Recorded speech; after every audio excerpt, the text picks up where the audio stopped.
বৌদি, বৌদি, আমি মার্কেটিংয়ে যাচ্ছি, দাদা জিজ্ঞাসা করলে বলে দিও। আচ্ছা, দেরি করিস না কিন্তু তাড়াতাড়ি চলে আসিস।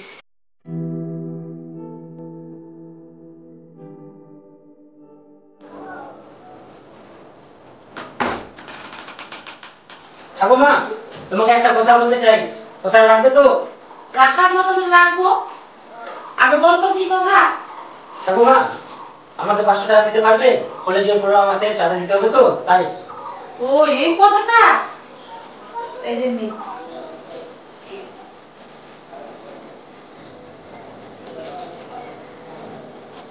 আমার মিষ্টি ঠাকুমা।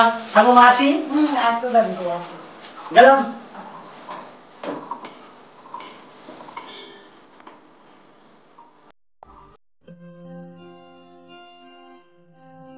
রিয়াতে কি করছে? এখনো আসেনি? আসার কথা 10টায়, 11টা বেজে গেল, এখনো আসেনি। কি যে করছে?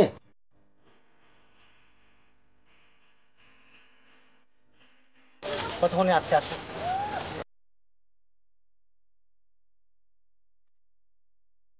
রাজীব, তুমি কখন এসেছো?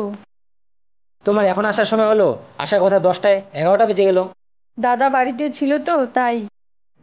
রিয়া, তুমি তোমার চোখগুলি বন্ধ করো তো। কেন চোখ বন্ধ করতে হবে কেন? পরে বলবো, আগে চোখগুলো বন্ধ করো তো। ঠিক আছে।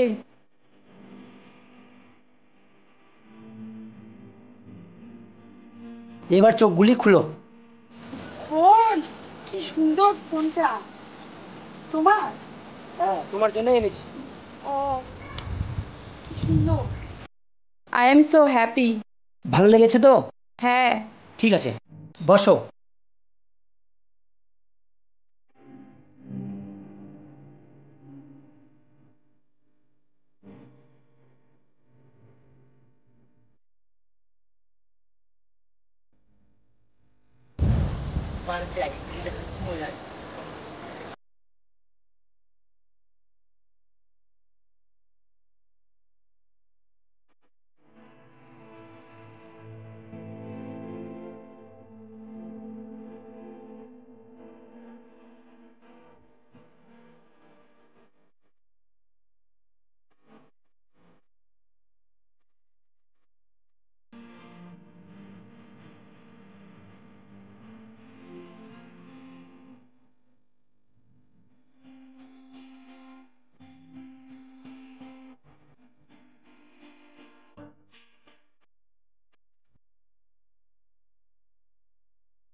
রিয়া, তুমি খুশি তো?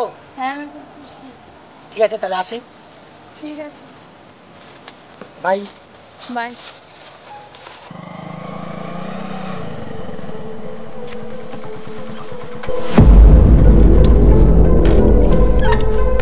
গেলাম। কেন? আরে নাম তো। ছেড়ে দাও ওকে, ছেড়ে দাও। চল তোর বাবা ডাকো, চল। ছেড়ে দাও ওকে। ঠিক বলা কেন? সারাকে ধর। চল।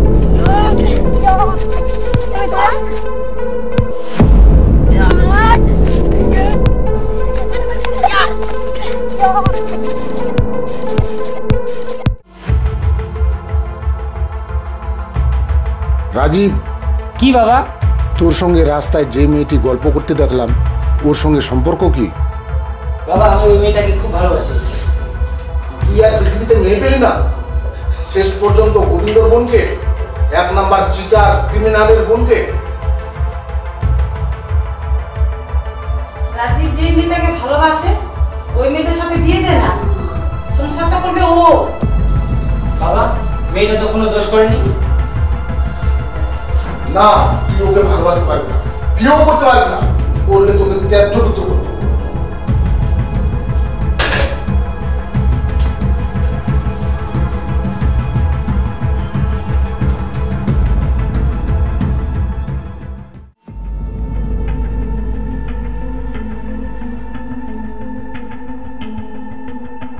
কোথায় গেছিলি?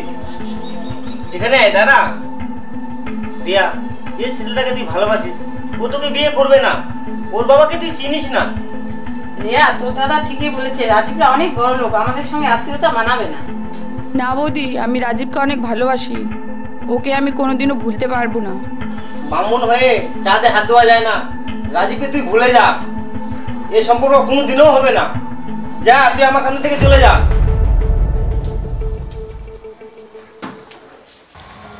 কি রে গোবিন্দ, কোথায় যাওয়া হচ্ছে? আমি তো তোর কাছেই যাচ্ছি একটা কথা বলতে। কি বলেন বলেন। কথাটা হলো, তোর বোন যেন আমার ছেলের সঙ্গে কোনোদিন যেন না দেখা করে। শেষবারের মতো বললাম, কথাটা যেন মনে থাকে।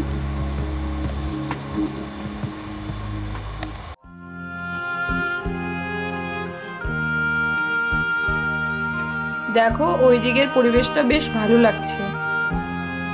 সত্যি খুবই সুন্দর লাগছে।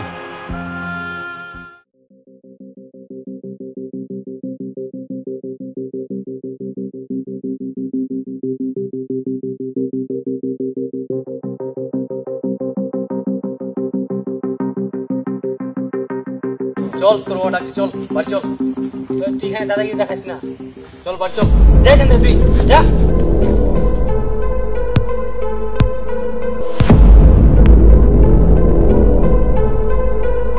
আবার তুই এই মেয়েটির সঙ্গে দেখা করতে এসেছিস?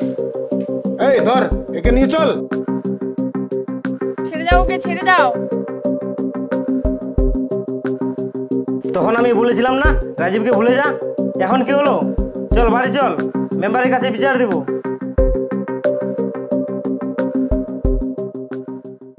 মেম্বার সাহেব, আমার বোনের বিচারটা করে দিন। কি হয়েছে? অভয়ের ছেলে রাজীব আমার বোনকে ভালোবাসে, আমার বোনও রাজীবকে ভালোবাসে। ওরা দুজনে বিয়ে করতে চায়, কিন্তু উনি করতে দিবেন না। কেন? দুজনেই যদি রাজি থাকে তাহলে বিয়েটা দিতে অসুবিধাটা কোথায়? যেভাবে হোক মেম্বার সাহেব এই বিয়েটার ব্যবস্থা করে দিবেন, না হলে বোনটাকে বাঁচাতে পারবো না। না না, এই বিয়ে হবে না। আমার ছেলের সাথে গোবিন্দর বোন যেন মেলামেশা না করে। না না, এই বিয়ের ব্যবস্থা করে দিতে হবে।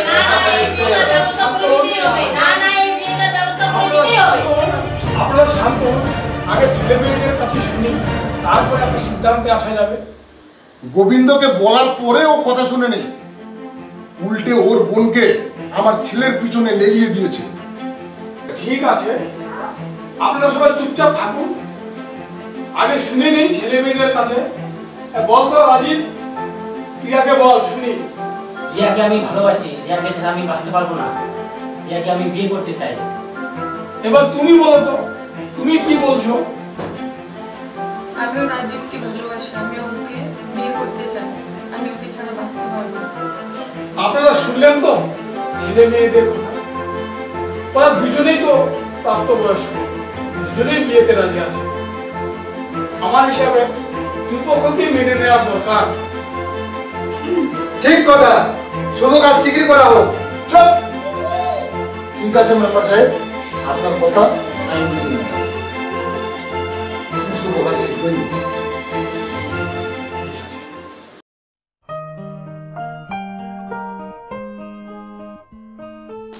সাবাস সাবাস।